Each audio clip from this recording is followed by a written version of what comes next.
할아버지, 저는 한국 사람이 되고 싶어요.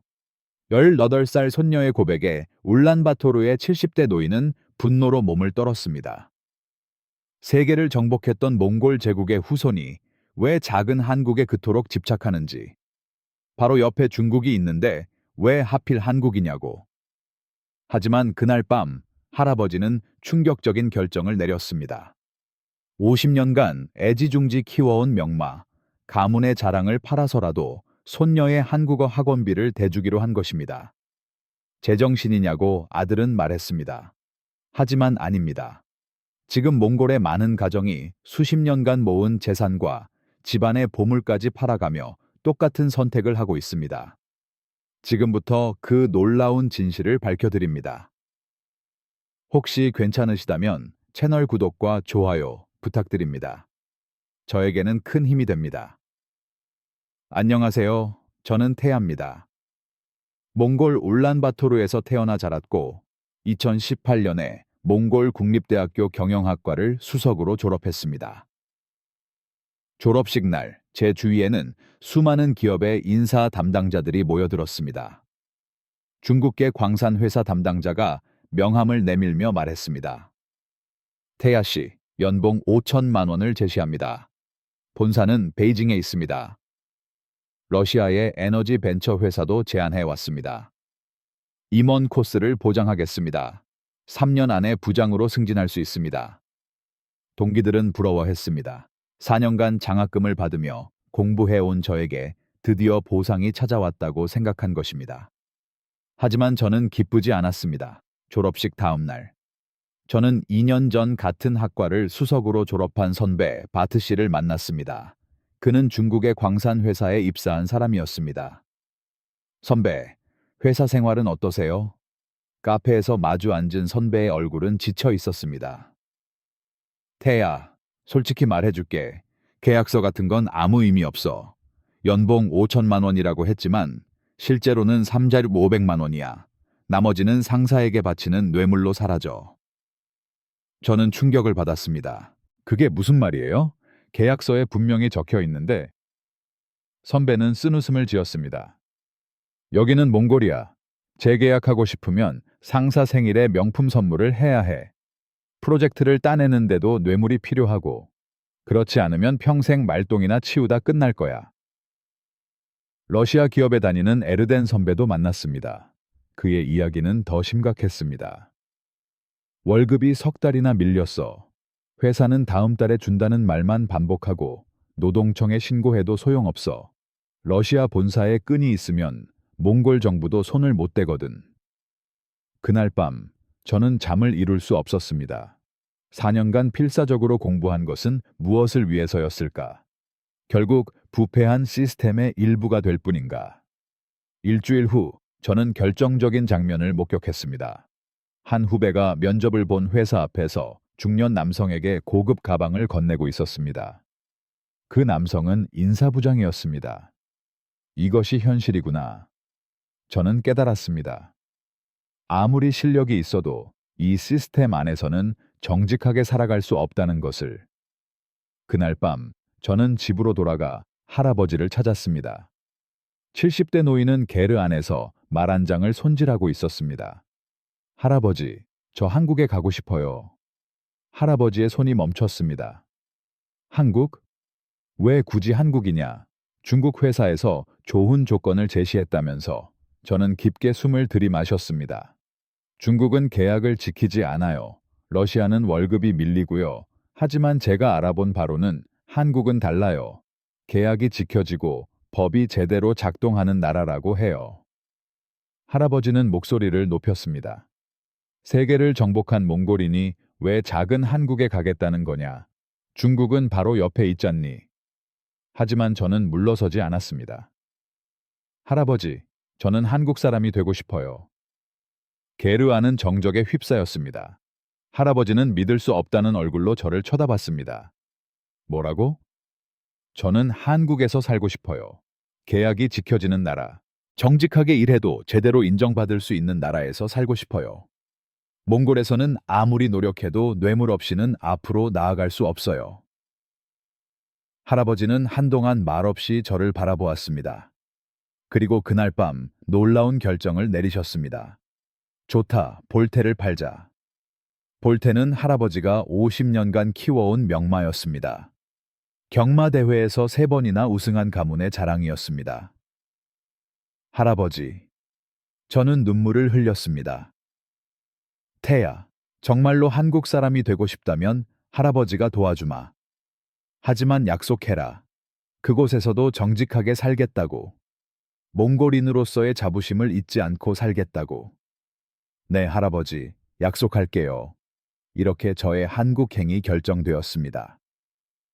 한 달 후, 볼테는 1억 원에 팔렸고, 그 돈으로 저는 기능 실습생 선발과 한국어 능력 시험 TOPIK 준비를 시작했습니다. 매일 아침 4시에 일어나 한국어를 공부했습니다. 6개월간 단 하루도 쉬지 않았습니다. 시험 전날 밤 할아버지가 제 방으로 오셨습니다. 태야, 잘 기억하거라. 네가 가는 곳은 한국이지만 내 피에는 몽골의 피가 흐르고 있다. 자부심을 갖고 살아라. 할아버지. 시험 결과는 전국 3등. 한국에서의 취업이 결정되는 순간이었습니다. 하지만 그것은 시작에 불과했습니다. 제가 정말로 한국 사람이 될 수 있을까? 그것은 아직 아무도 모르는 일이었습니다. 합격 통지서를 받은 날, 우리 집은 축제 분위기였습니다. 이웃들이 축하하러 와주었고, 마을 사람들은 제가 한국에서 큰 돈을 벌어올 것이라고 기대했습니다. 하지만 3일 후 가족 회의가 열렸습니다. 아버지가 먼저 입을 열었습니다.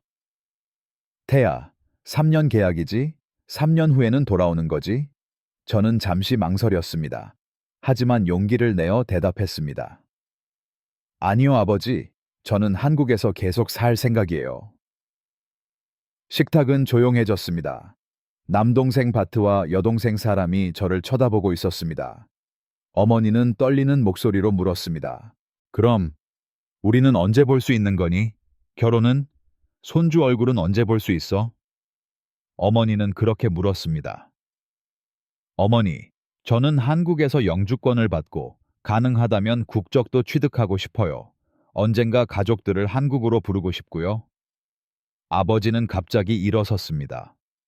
그런 바보 같은 소리 하지 마라. 네가 몽골 사람이라는 걸 잊었느냐? 잊지 않았어요. 하지만 아버지, 저는 정직하게 살고 싶어요. 제 실력으로 인정받고 싶어요. 몽골에서는 그게 불가능하잖아요. 그때 할아버지가 제 손을 잡았습니다. 태아가 행복하다면 그걸로 된 거 아닌가? 우리가 왜 볼테를 팔았다고 생각하나? 태아가 새로운 인생을 살게 하기 위해서야. 어머니는 울기 시작했습니다. 제 마음도 무너질 것 같았지만 결심을 바꿀 수는 없었습니다. 출발 이틀 전, 저는 울란바토르에 있는 대한민국 대사관을 방문해 비자를 받고 출국 전 교육을 받았습니다. 강사님이 말했습니다. 한국은 계약을 매우 중요하게 생각합니다.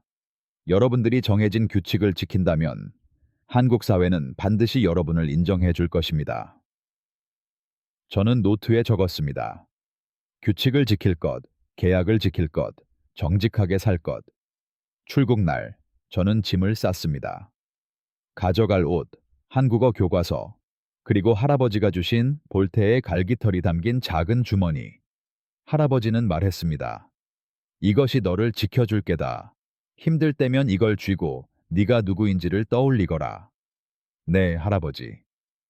그리고 태야, 한국 사람이 되더라도 몽골인의 자부심은 잊지 마라. 정직하게, 열심히, 당당하게 살아가렴. 약속할게요. 출발 당일 아침, 가족 모두가 공항까지 배웅을 나와 주었습니다. 체크인 카운터 앞에서 어머니는 저를 꼭 껴안았습니다. 몸 조심해라. 건강이 최고야. 돈은 천천히 벌면 돼. 남동생 바트가 말했습니다. 누나, 나도 한국어 공부 시작했어. 언젠가 누나를 따라갈 거야. 여동생 사람도 눈물을 글썽이며 말했습니다. 언니, 한국에서 꼭 성공해야 해.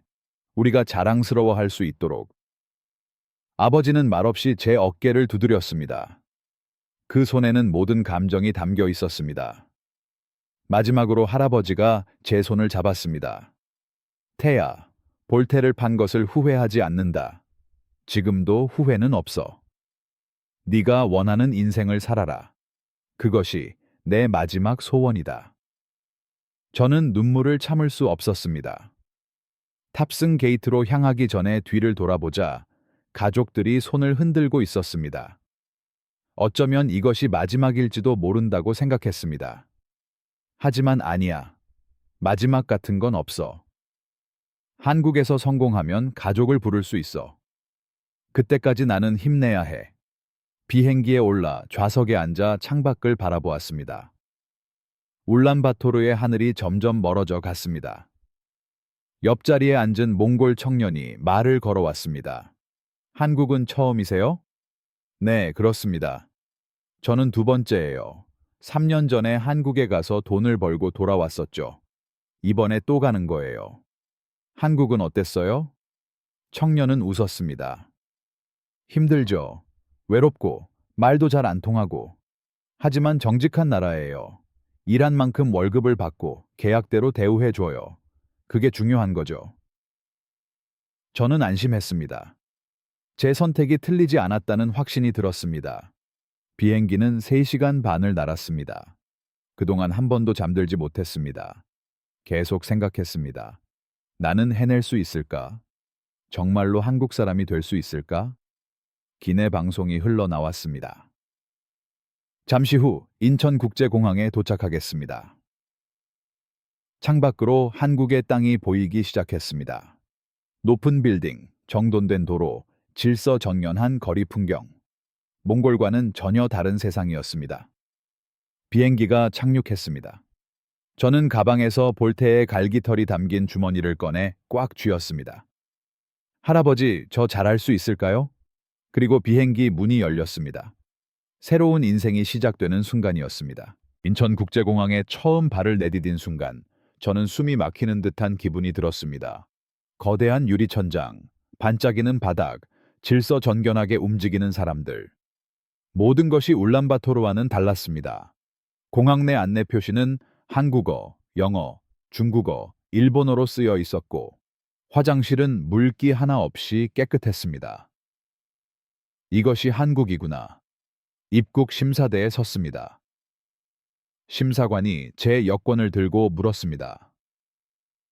방문 목적이 무엇입니까? 취업입니다. 비전문 취업 비자입니다. 심사관이 컴퓨터로 확인하고 도장을 찍어 주었습니다.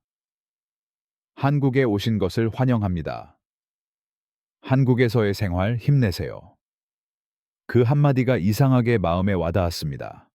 낯선 외국인에게 환영한다고 말해주다니. 공항을 나오자 한국연수협력기관의 직원이 기다리고 있었습니다.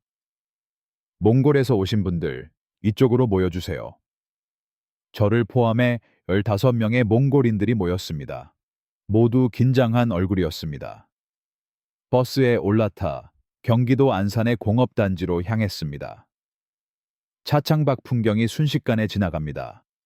고층 아파트, 정돈된 도로, 신호등 앞에서 반드시 멈추는 차들.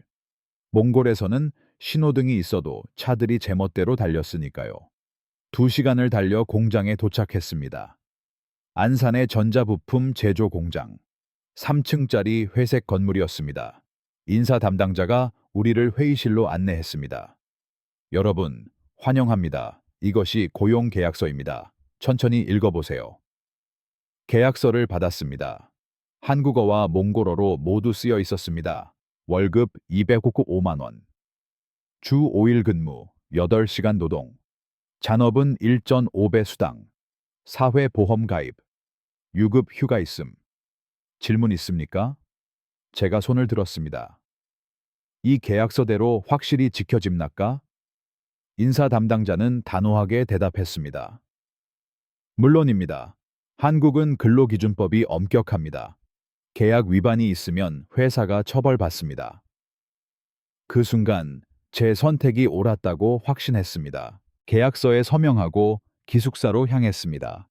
컨테이너를 개조한 2층 건물. 한 방에 4명이 사는 구조였습니다. 룸메이트는 몽골인 2명, 베트남인 1명이었습니다. 몽골인 언니인 사얀이 밝게 말을 걸어주었습니다. 새로 왔구나. 여기는 괜찮아. 다른 공장보다 훨씬 나으니까. 언니는 여기에 얼마나 계셨어요? 벌써 2년째야. 나는 돈을 모아서 울란바토르에 집을 살 생각이야. 너는? 저는 여기서 계속 살고 싶어요. 사얀 언니는 눈을 동그랗게 떴습니다. 계속 한국에? 네. 영주권을 따고 가능하면 귀화도 하고 싶어요. 베트남인 룸메이트 린이 놀란 표정으로 말했습니다. 대단하다. 나는 3년만 열심히 일하고 돌아갈 생각인데. 첫 출근은 다음 날 아침 7시부터였습니다. 아침 5시에 일어나 준비를 했습니다. 작업복으로 갈아입고 거울을 봅니다. 파란 유니폼에 안전모를 쓴 제 모습이 낯설었습니다. 공장 라인에 배치되었고 컨베이어 벨트는 쉴 새 없이 움직였습니다. 제 일은 전자부품 검사였습니다. 불량품을 가려내는 일이었습니다. 현장 주임인 박진우 씨가 설명해 주었습니다. 여기에 서서 부품이 흘러올 때 눈으로 확인해 주세요. 흠집이나 변색, 휜 것이 있으면 빨간 버튼을 눌러주세요. 네, 알겠습니다. 작업이 시작되었습니다. 처음 1시간은 문제 없었지만 2시간이 지나자 목이 뻐근해지기 시작했고 3시간째에는 다리가 저리고 4시간째에는 눈이 침침해졌습니다. 점심시간에는 거의 쓰러질 것 같았습니다. 식당에 가니 메뉴는 된장찌개, 제육볶음, 밥, 반찬 5가지가 무료로 제공되었습니다. 외국인도 똑같은 걸 먹을 수 있나요? 그럼. 여기서는 모두 똑같아. 식당 아주머니가 웃으며 말했습니다. 된장찌개는 조금 짰지만 열심히 먹었습니다. 한국에서 살려면 한국 음식에 익숙해져야 합니다. 오후 작업이 시작되고 다시 라인에 섰습니다. 다시 5시간을 계속 서 있었습니다. 발바닥이 뜨거워지고 허리가 끊어질 것 같았습니다. 오후 5시에 퇴근하자마자 침대에 쓰러져 버렸습니다. 온몸이 쑤셨습니다. 이것이 내가 선택한 인생이구나. 눈물이 흘렀습니다. 몽골 국립대학교를 수석으로 졸업했는데 지금은 전자부품 검사원. 현실이 비참하게 느껴졌습니다. 하지만 일주일 후 첫 주급이 입금되었습니다. 통장을 확인한 순간 저는 놀라서 소리도 내지 못했습니다. 5일치 급여 50만 2,500원이 계약서대로 1원의 차이도 없이 입금되어 있었습니다. 통장을 보며 눈물이 흘렀습니다. 기쁨의 눈물이었습니다. 이 나라는 달라. 정말로 계약을 지키는 나라구나. 그날 밤 저는 할아버지에게 전화했습니다. 할아버지, 저 첫 월급 받았어요. 계약서대로 정확하게 들어왔어요. 전화기 너머로 할아버지의 웃음소리가 들렸습니다. 그래, 태야. 너는 올바른 선택을 한 게야. 앞으로도 열심히 하거라. 네, 할아버지. 꼭 한국 사람이 될 거예요. 그날부터 저는 아무리 힘들어도 절대 포기하지 않겠다고 마음에 다짐했습니다. 3년, 5년, 10년이 걸리더라도 이 나라의 시민이 되겠다고. 새로운 인생이 시작된 것입니다. 한국에 온 지 3개월이 지났습니다. 이제는 라인 작업에도 익숙해져 손은 자연스럽게 움직였고 불량품도 한눈에 알아볼 수 있게 되었습니다. 작업 속도도 빨라져 매일 목표량을 초과 달성했습니다. 어느 날 오후 박 주임님이 저를 불렀습니다. 태아 씨, 잠깐 이야기 좀 할 수 있을까요? 사무실로 따라가면서 혹시 실수라도 했나 싶어 긴장했습니다. 태아 씨, 일하는 모습이 정말 훌륭해요. 다른 직원들보다 불량품 검출률이 30%나 높아요. 감사합니다. 박 주임님이 물었습니다. 그런데 좀 궁금했어요. 왜 한국에 온 거예요? 몽골에서는 대학도 나왔다면서요? 저는 잠시 망설이다가 솔직하게 이야기했습니다. 몽골 국립대학교 경영학과를 수석으로 졸업했습니다. 하지만 그곳에서는 뇌물 없이는 살아가는 것이 불가능했어요. 한국은 정직한 나라라고 들었기 때문입니다. 박 주임님의 눈이 커졌습니다. 수석 졸업 그런데 공장에서 일한다고요? 한국의 시스템을 배우고 싶었습니다. 그리고 주임님, 하나 여쭤봐도 될까요? 물론이죠. 한국에서 영주권을 받으려면 어떻게 해야 하나요? 박 주임님은 놀란 표정으로 물었습니다. 영주권이요? 몽골로 돌아갈 생각은 없습니다. 저는 한국 사람이 되고 싶어요. 주임님은 잠시 저를 바라보다가 말했습니다. 태아 씨, 진심이군요. 그렇다면 제가 돕겠습니다. 먼저 한국어 능력 시험, TOPK, 6급을 따야 해요. 그리고 4년 이상 일해서 일정한 수입을 증명할 수 있으면 영주권을 신청할 수 있어요. 4년이요? 네. 그리고 귀화하려면 5년 이상 체류해야 합니다. 저는 계산했습니다. 지금이 2018년이니까 2023년에는 귀화 신청을 할 수 있겠구나. 감사합니다, 주임님. 반드시 해내겠습니다. 그날부터 저는 새로운 목표를 세웠습니다. 퇴근 후에는 매일 안산 다문화센터에서 한국어 고급반 수업을 듣기 시작했습니다. 터픽 6급을 목표로 공부했습니다. 주말에는 도서관에서 한국의 역사와 문화도 공부했습니다. 귀화 시험에는 사회와 문화에 대한 이해가 필요했기 때문입니다. 룸메이트인 사얀 언니는 신기한 듯 저를 보며 말했습니다. 태야, 정말로 귀화할 생각이야? 몽골 사람인데? 언니, 저는 몽골에서 태어났지만 한국에서 살아가고 싶어요. 여기가 저에게 기회를 주는 곳이니까요. 대단하다. 나는 3년만 버티고 고향에서 편하게 살 생각인데. 한국에 온 지 5개월이 지났을 무렵 큰 전환점이 찾아왔습니다. 마침 추석 기간이라 회사는 3일간 쉬었고 대부분의 외국인 노동자들은 기숙사에 남아 있었습니다. 그때 박 주임님에게서 전화가 걸려왔습니다. 태아 씨, 시간 있으면 우리 집에 올래요? 부모님께서 몽골 사람을 한번 만나보고 싶어 하셔서요. 정말요? 제가 가도 괜찮을까요? 물론이죠. 가족 모두 기다리고 있어요. 주임님의 집은 분당에 있는 아파트였습니다. 인터폰을 누르자 문이 열렸습니다. 어서 와요, 태아 씨. 주임님의 어머니께서 다정하게 맞아주셨습니다. 60대 중반쯤 되어 보이는 온화한 분이셨습니다. 아주머니, 안녕하세요.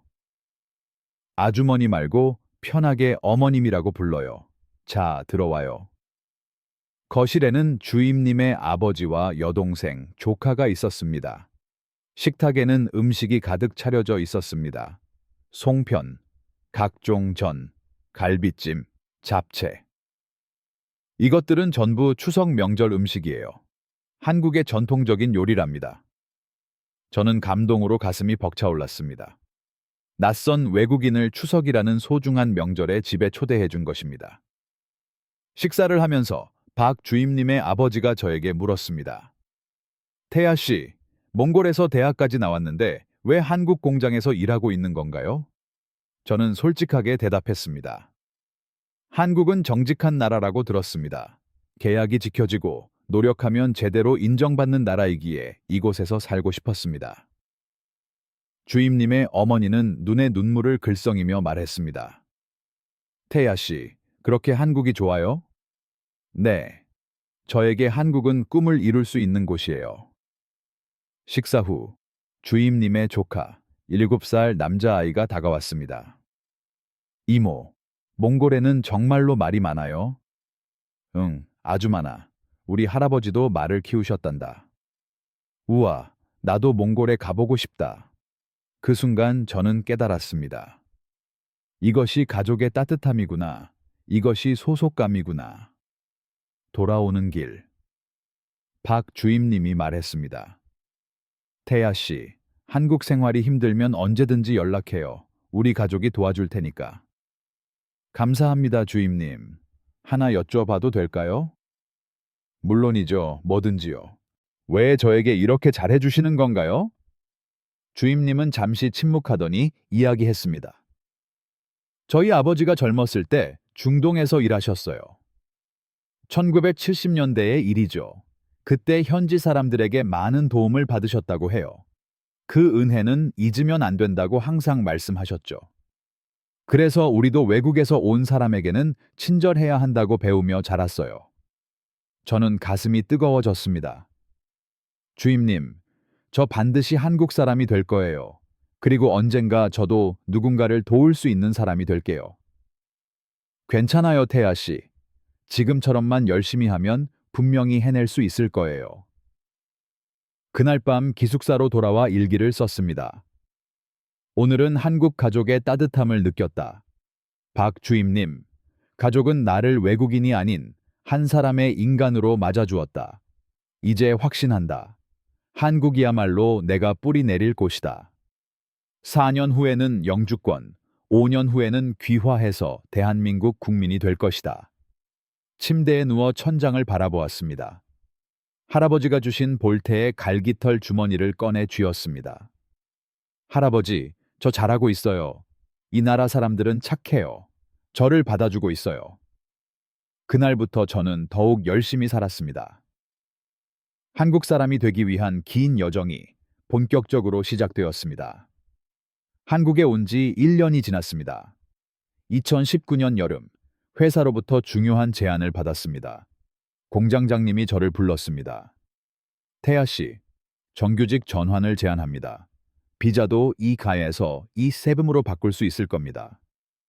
정규직, 그 말에 가슴이 뛰었습니다.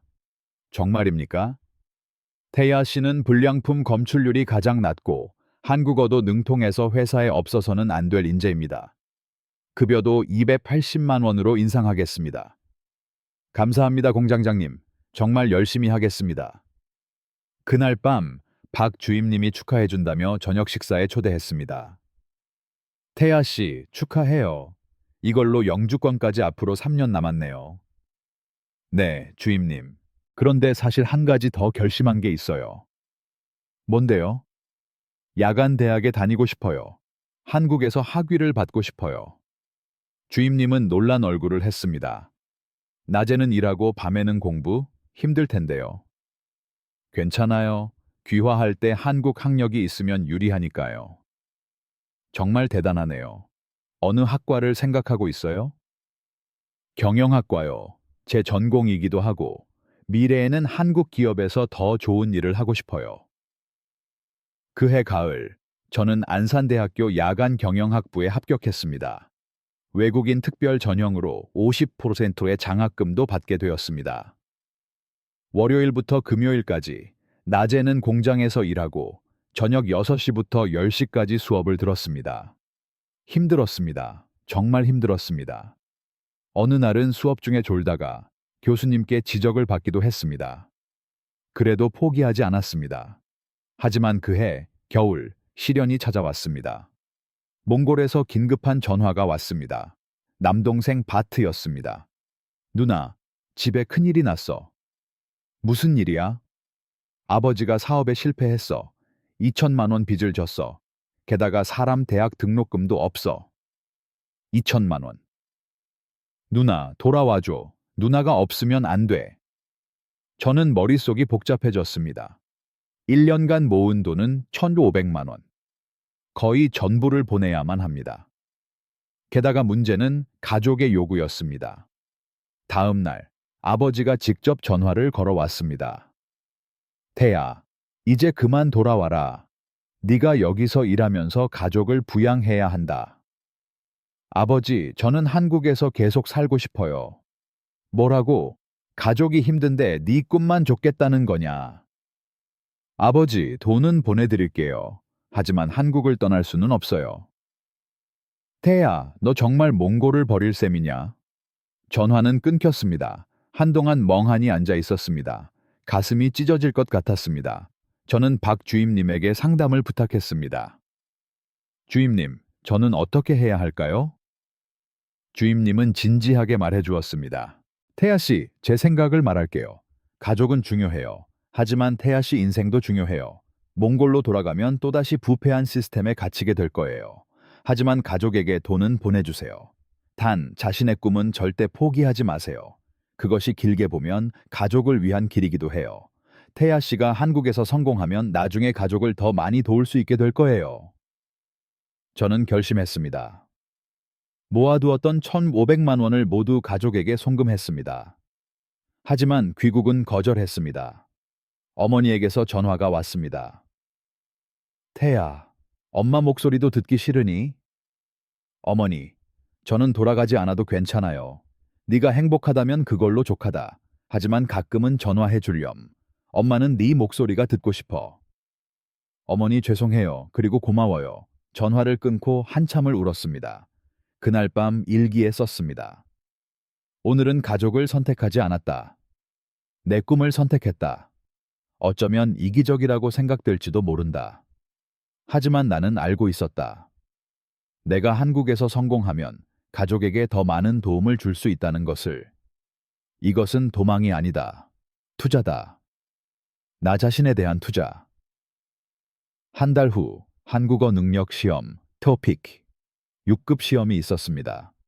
저는 그 시험에 모든 것을 걸었습니다. 가족과의 갈등, 외로움, 지친 몸, 모든 것을 한국어 공부에 쏟아부었습니다. 시험 결과는 완벽했습니다. 듣기 100점, 읽기 98점, 쓰기 96점, 총점 294점으로 토픽 K 6급 합격. 박 주임님은 진심으로 축하해 주었습니다. 태야 씨, 이걸로 영주권 신청 자격은 거의 다 갖췄네요. 앞으로 3년 더 일해서 소득 증명만 하면 영주 비자를 받을 수 있을 거예요. 네, 주임님. 저 꼭 해낼 수 있어요. 대학 생활도 계속되었습니다. 1학년 성적은 4.2점. 교수님들도 저를 높이 평가해 주셨습니다. 태아 씨는 우리 반에서 가장 노력하는 학생이에요. 경영학 수업에서 한국인 학생 3명과 팀 프로젝트를 했습니다. 처음에는 외국인이라며 걱정스럽게 보던 그들도 프로젝트가 끝나자 이렇게 말해 주었습니다. 태아 씨 덕분에 A+ 학점을 받았어요. 정말 대단해요. 우리도 배운 게 많았어요. 태아 씨, 한국어 정말 잘하네요. 발음도 거의 한국 사람 같아요. 그 말은 저에게 최고의 칭찬이었습니다. 2년 차가 끝나가고 있었습니다. 영주권까지 앞으로 2년, 귀화까지 앞으로 3년. 회사에서도 제 입지는 확고해졌습니다. 이제는 새로 들어온 외국인 노동자들의 교육도 맡고 있습니다. 몽골에서 온 후배가 물었습니다. 선배님, 어떻게 그렇게 한국어를 잘하세요? 매일 공부했으니까. 그리고 한국 사람들이랑 이야기도 많이 했고. 선배님은 몽골로 돌아가실 건가요? 저는 확실하게 대답했습니다. 아니, 나는 여기서 살 거야. 한국 사람이 될 거니까. 후배는 눈을 동그랗게 떴습니다. 정말이요. 대단하다. 너도 할 수 있어. 꿈이 있다면. 그날 밤 할아버지에게 영상통화를 걸었습니다. 할아버지, 저 터피크의 6급 합격했어요. 할아버지는 웃으셨습니다. 우리 태아는 정말 대단하구나. 볼테를 판 것이 하나도 아깝지 않아. 할아버지, 앞으로 3년이면 저 한국 사람 돼요. 알고 있다. 할아버지는 네가 자랑스럽다. 화면 속 할아버지는 무척 늙으셨지만 눈동자는 여전히 강하게 빛나고 있었습니다. 저는 다시 한번 마음에 맹세했습니다. 반드시 한국 사람이 되자. 그리고 당당하게 살자. 영주권을 향한 긴 여정은 계속되고 있었습니다. 한국에 온 지 2년이 지났습니다. 2020년 봄. 저는 대학교 2학년이 되었고 회사에서도 인정받는 사원이 되어 있었습니다. 영주권 신청까지 앞으로 2년. 모든 것이 순조롭게 진행되는 듯 보였습니다. 하지만 어느 4월의 아침, 인생을 뒤흔드는 전화가 걸려왔습니다. 남동생 바트의 긴급 연락이었습니다. 누나, 엄마가 쓰러지셨어. 지금 병원에 계셔. 뭐? 무슨 일이야? 의사 선생님이 심장이 안 좋으시대. 수술이 필요하대. 엄마가 누나 보고 싶어 하셔. 전화를 받은 순간 손이 떨렸습니다. 저는 회사에 긴급 휴가를 신청했습니다. 박 주임님은 바로 허락해 주었습니다. 태아 씨, 어머님 건강이 최우선이에요. 빨리 다녀오세요. 이렇게 저는 2년 만에 고향 울란바토르행 비행기에 올랐습니다. 공항에는 남동생 바트와 여동생 사람이 마중 나와 있었습니다. 바트는 훌쩍 컸고 사람은 대학생이 되어 있었습니다. 누나, 우리는 서로 껴안고 울었습니다. 엄마는 어떠셔? 병원에 계셔. 빨리 가자. 울란바토르 국립병원 307호실. 어머니는 침대에 누워 계셨습니다. 엄마! 어머니는 눈을 뜨고 저를 바라보았고 눈물이 뺨을 타고 흘렀습니다. 태야, 와주었구나.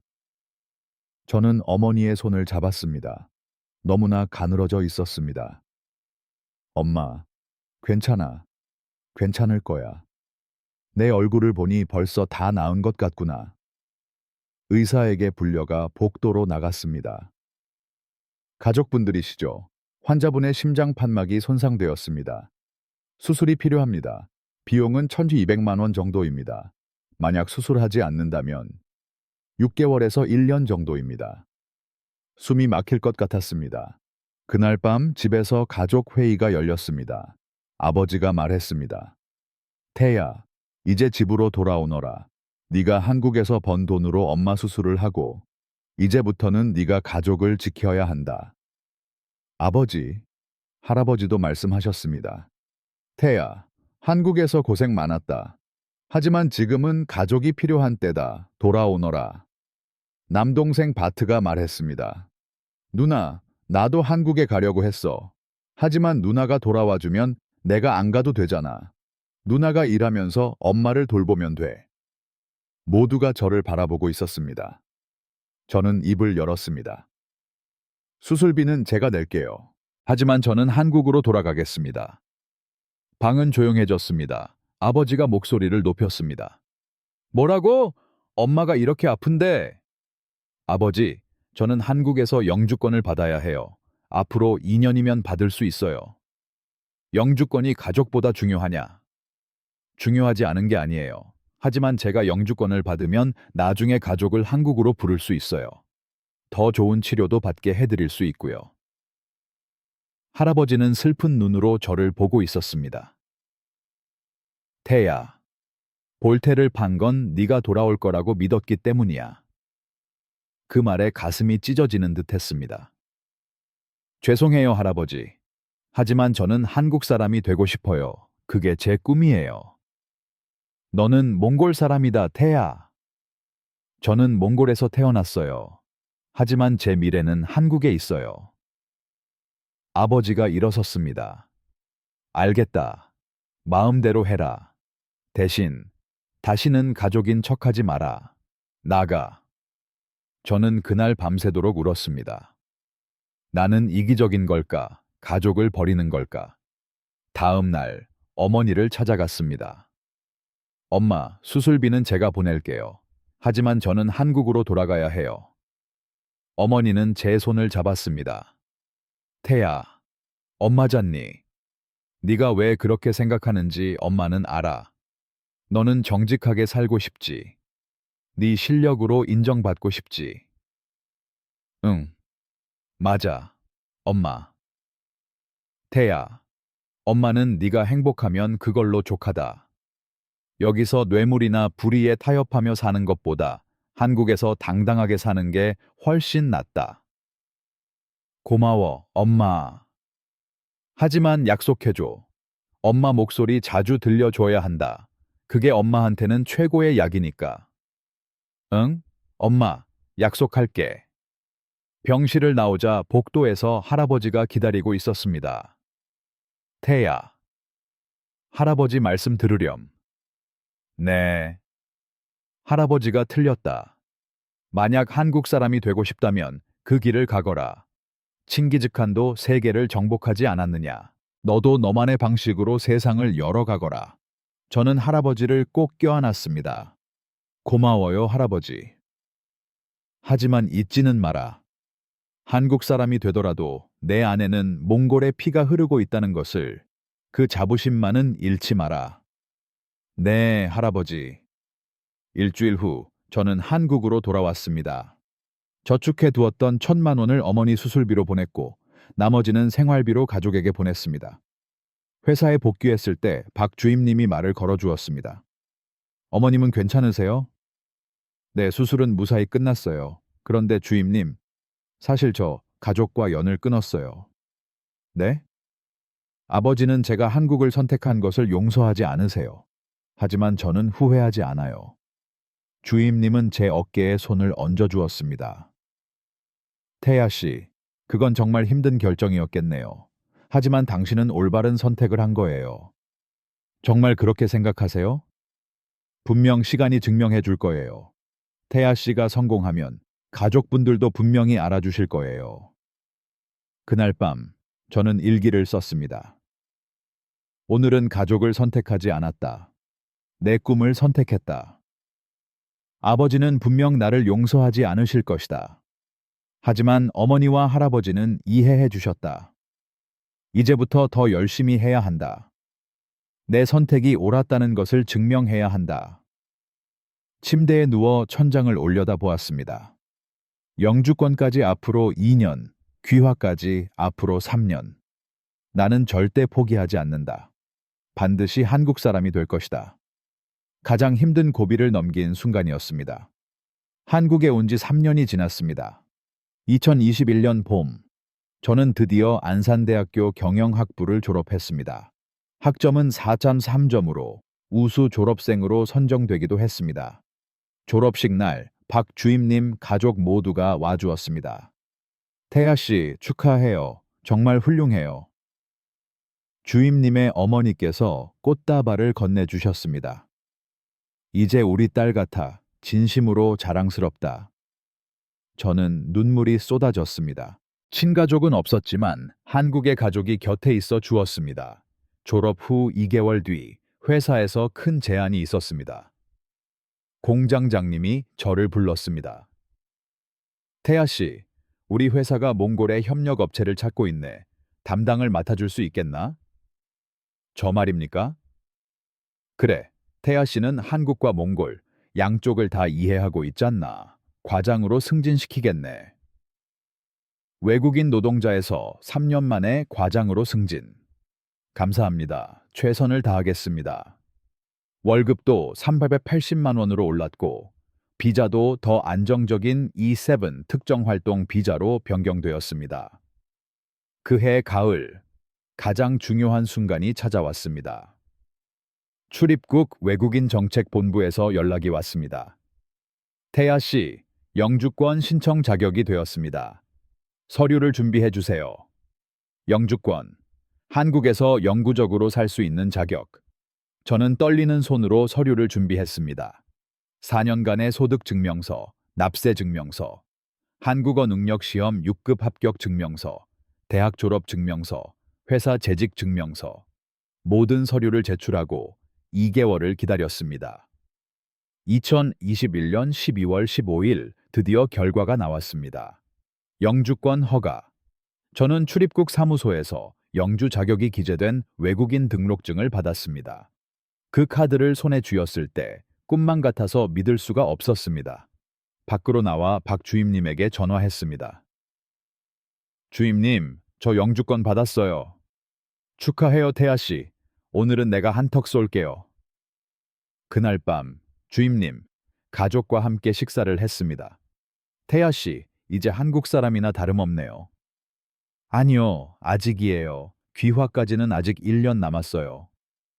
주임님의 아버지가 물었습니다. 귀화하면 한국 이름으로 바꿀 건가요? 잠시 생각했습니다. 지금 고민 중이에요. 한국 이름으로 바꾸는 게 좋을까요? 주임님이 말했습니다. 태야라는 이름 그대로도 충분히 한국 사람 같아요. 중요한 건 이름이 아니라 마음이죠. 감사합니다, 주임님. 그날 밤 할아버지에게 영상통화를 걸었습니다. 할아버지, 저 영주권 받았어요. 할아버지는 기쁘게 웃으셨습니다. 우리 태야가 해냈구나. 볼테는 정말 값지게 팔린 게야. 할아버지, 내년에는 귀화 신청할 거예요. 정말로 한국 사람이 될 거예요. 태야, 할아버지가 말했잖니.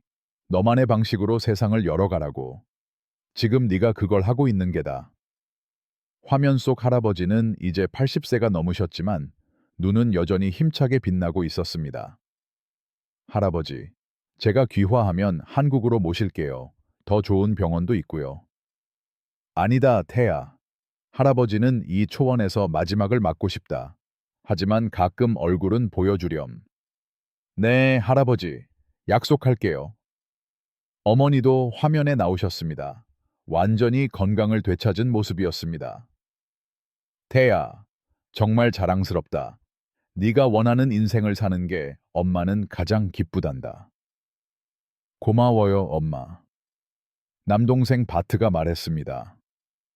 누나, 나도 내년엔 한국에 갈 거야. 누나처럼 되고 싶어.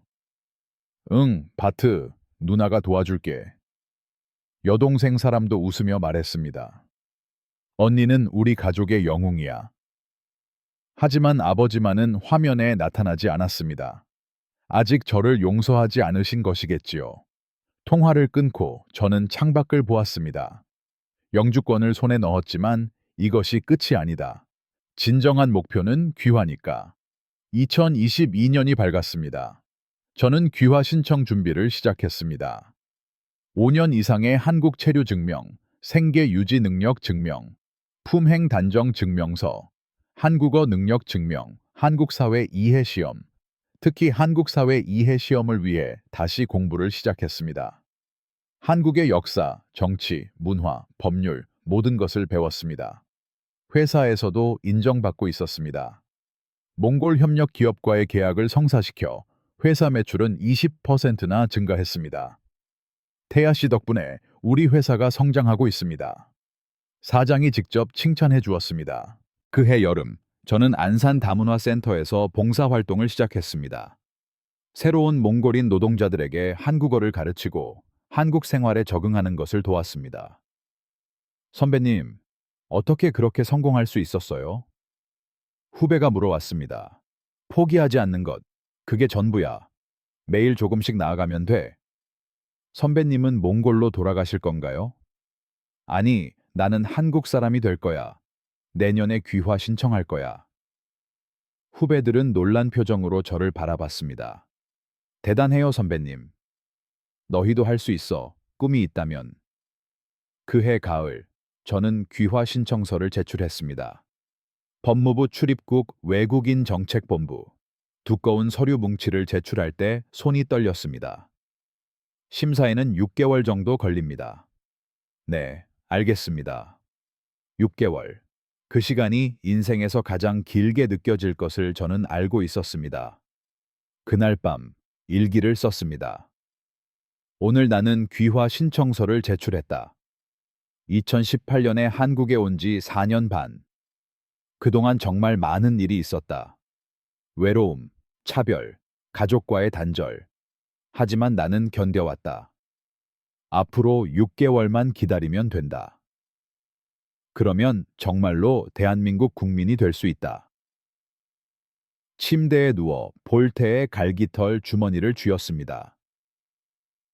할아버지, 이제 거의 다 왔어요. 저 정말로 한국 사람이 될 거예요. 창밖으로는 안산 공업단지의 야경이 펼쳐져 있었습니다. 나에게 기회를 준 이 나라. 이제부터 나의 조국이 될 나라.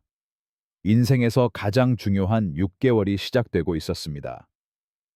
2023년 3월 17일 금요일, 저는 법무부 출입국 외국인 정책본부 앞에 서 있었습니다. 손에는 등기 우편 봉투, 귀화 허가 통지서가 들려 있었습니다. 6개월을 기다린 끝의 결과였습니다. 손이 떨려 봉투를 열 수가 없었습니다. 만약 불허가라면 다시 신청해야만 합니다. 심호흡을 하고 천천히 봉투를 열었습니다. 법무부 장관 인증. 그 순간 눈물이 쏟아졌습니다. 5년. 2018년 몽골을 떠나 오늘까지 1825일. 저는 이 순간을 위해 살아왔습니다. 사무실 안으로 들어가자 담당관이 서류를 확인하며 말했습니다. 축하합니다. 다음 주 화요일 오전 10시에 귀화 증서 수여식입니다. 가족이나 지인도 초대할 수 있습니다. 감사합니다. 밖으로 나와 박 주임님에게 전화를 걸었습니다. 주임님, 합격했어요. 저 한국 사람이 돼요. 정말 축하해요, 태아 씨. 수여식은 언제예요? 다음 주 화요일이에요. 가족 모두 갈게요. 태아 씨 인생에서 가장 중요한 날이니까요. 전화를 끊고 할아버지에게 영상통화를 했습니다. 할아버지, 합격했어요. 드디어 한국 사람이 될 수 있어요.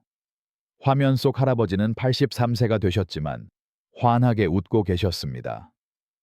태야, 할아버지가 뭐라고 했는지 기억나니? 너만의 방식으로 세상을 열어가라고. 네가 해냈구나.